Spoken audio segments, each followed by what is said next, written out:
Oh, okay. Welcome back to gaming. I gotta talk about something, okay? This one's for the artists in the chat, and I don't mean that in a positive way, by the way. This is for the artists in the chat, and when you're done watching, you're gonna be a worse person, because this shit, it's so maddening. This isn't an artist-specific problem, mind you. If you've been in any creative field ever, you have experienced some version of this. It's the same with music production, with, hell, fucking video game performance. I don't know, you fucking name it.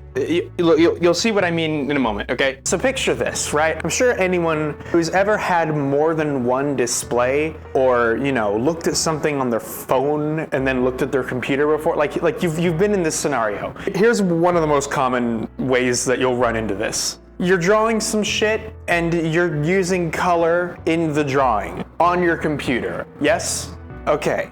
So, you're drawing, you pick some shades of colors, then you export it, you're done, you like how it looks, and then you look at it on a different monitor, or a display, or your phone, or a TV, or a different computer. It doesn't matter. You look at it on something else, and it looks very different. And this is distressing because who do you trust? Do you trust the thing you made it on? Or do you trust the thing you're seeing it on? Like, again, this is not an artist-specific problem. Imagine making a song, right?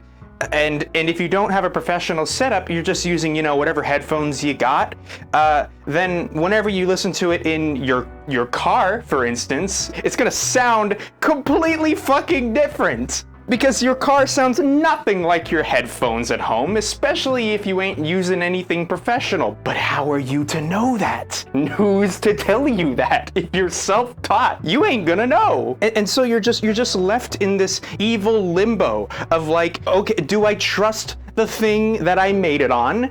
Or do I trust what I'm hearing it on right now? Which of these two devices speaks true? That's the question that you're gonna ask at first. That's not the real question. The real question is, can I trust either of them? The answer, by the way, is no. No, you fucking can't. You can't trust anything unless, so the reason that it all looks different and it's fucked up is because neither of the displays in this hypothetical, your phone or your computer that you made the art on, neither of those have been calibrated. How do you calibrate something? Great question. There are a number of ways, but the cheapest and most affordable would be to buy an entry-level colorimeter. These cost, just $100 at the minimum, so no big deal. And you thought you can just buy the thing and it would fix your problems? See, that's what I thought too. That's funny, right? We are scratching the surface now of this rabbit hole. Because what we're trying to do here, is just have a reference, have a singular display that we can look at and say, okay, this is ground truth. We know that when we look at the colors on this display, they will be accurate to anything else out there.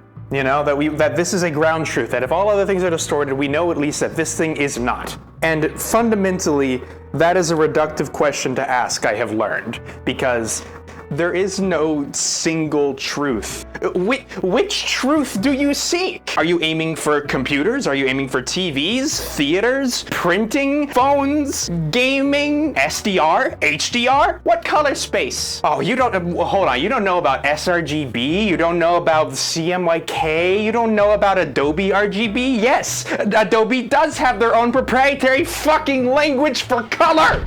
You gotta know about all of this if you want your colors to be reliable. And if you don't know, then, God help you.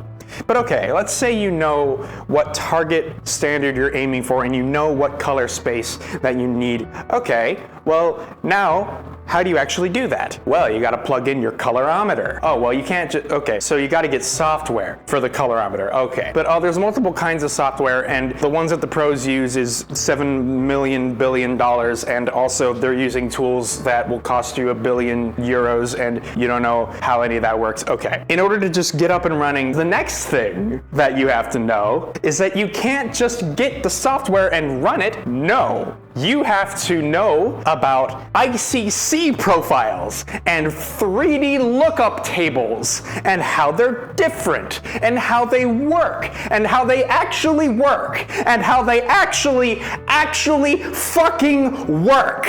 And if you don't know how they work, then when something inevitably goes wrong or does not behave the way you expected when you ran the program and used the hardware, it's been like more than 5 years since I first jumped down the rabbit hole, bought a colorimeter, ran it, and thought that my displays were unified. Until I put two of them together and I saw that they were very visibly not unified. My Wacom tablet next to my gaming monitor, very different looking. I ran the thing on both of them. How does this happen? The answer, of course, is that nothing works how you'd expect, and everything is complicated, nothing is simple, and if you really want things to work, you have to spend $1 million. If you don't want to run into the inevitable issues that will come up when dealing with software calibration, then the next step up is to just get a monitor that can save that information directly into its memory. That's what I've just done. That's why I'm ranting about it right now. It's because I'm like $700 in the hole and I feel fucking crazy, and if I don't tell you about it, I'm going to actually go postal. And this isn't even where it ends. No. The real pros, they don't bother with any of this shit. They have LUT boxes, things that are dedicated to processing the output from a computer, and they've got like way more complexities to worry about, not to mention tools that don't have anywhere near as much of a focus on plug and play. They gotta have specialists. A lot of times in like the pro scene, there are people whose job is to just go to an editing house or whatever and just use the tool to calibrate the thing and then leave. Their whole job is just going places, making sure the monitor does what it's supposed to do, and then that's it. That's it. So back to the start. Artists, if you're wondering why your drawings look a little different on your phone as opposed to your computer, the answer is because we live in hell, and the only way out is by spending hundreds of dollars and dozens of hours of your time.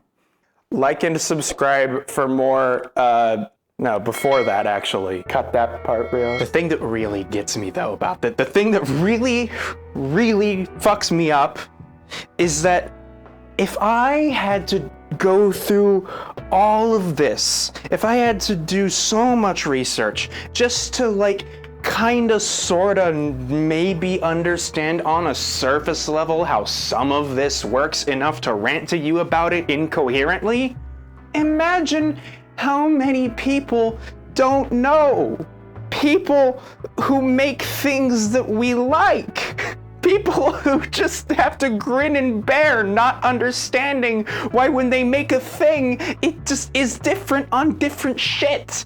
How many pieces of artwork have you seen? How many songs have you heard? How many games have you played that just behaved, looked, sounded different because the person who made it had no way of knowing how it would be on your system and they had no way of accounting for it? Like and subscribe for more dread.